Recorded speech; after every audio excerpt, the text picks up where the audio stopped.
Kelangkaan juga terjadi di Kabupaten Bone. Gas LPG 3 kg bahkan dijual dengan harga Rp25.000 per tabung.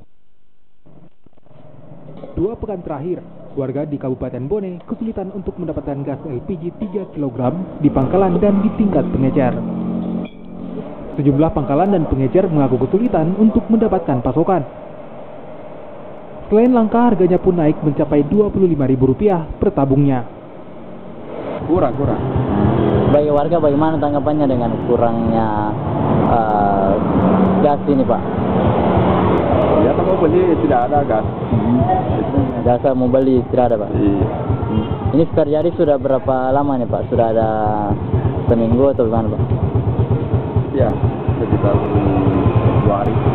Sekitar 1 minggu. Iya, 1 minggu.